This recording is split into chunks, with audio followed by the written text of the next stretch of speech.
queria só puxar um pouquinho lá para trás, que eu imagino que possa ser até uma dúvida do pessoal de casa. Eu acho que você já respondeu uma parcela, mas eu queria tirar toda essa dúvida, que é o seguinte.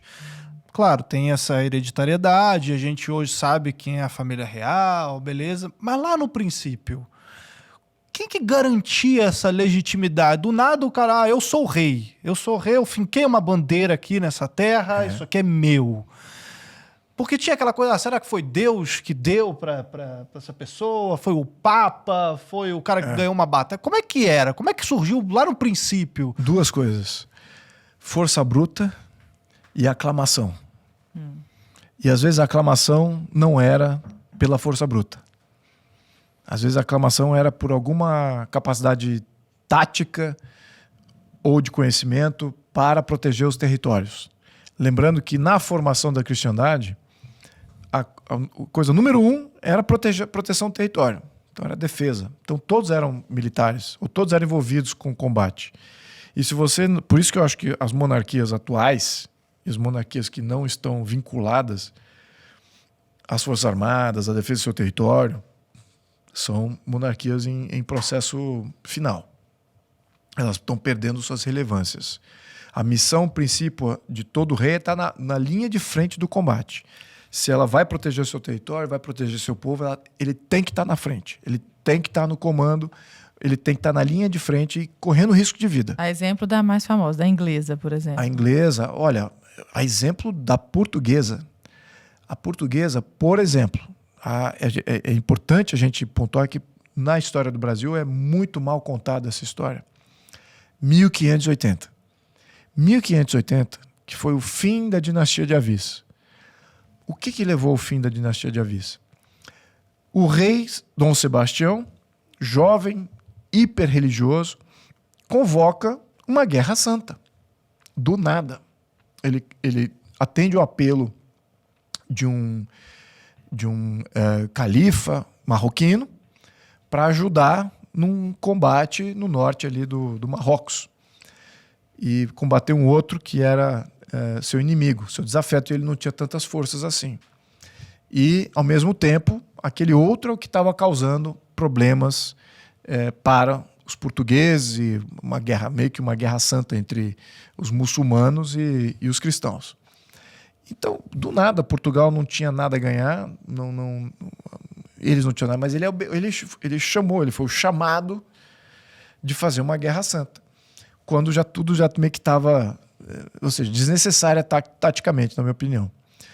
E levou toda a aristocracia portuguesa. E todos morreram. Aniquilou a aristocracia portuguesa ali. Aniquilou, sim. Milhares morreram.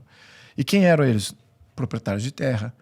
Gente que, de fato, hoje você vê quem é mais rico nem quer ser brasileiro, né? Uhum. Ao passo que naquela época, se você era dono de propriedade, se você tinha dotação do rei, se você era o rei, você se envolvia numa guerra, você chamava uma guerra, você ia para o frente de batalha. E se colocava tudo a risco. E o Dom Sebastião sacrificou tudo. Sacrificou a ele, a sua linhagem, porque ele morreu jovem. Toda a aristocracia portuguesa foi para o saco. Alguns poucos voltaram, incluso o Bragança, que era o Teodósio. Um garoto de 10 anos de idade estava acompanhando o Dom Sebastião. Uma história linda, uma história linda. E você veja a entrega.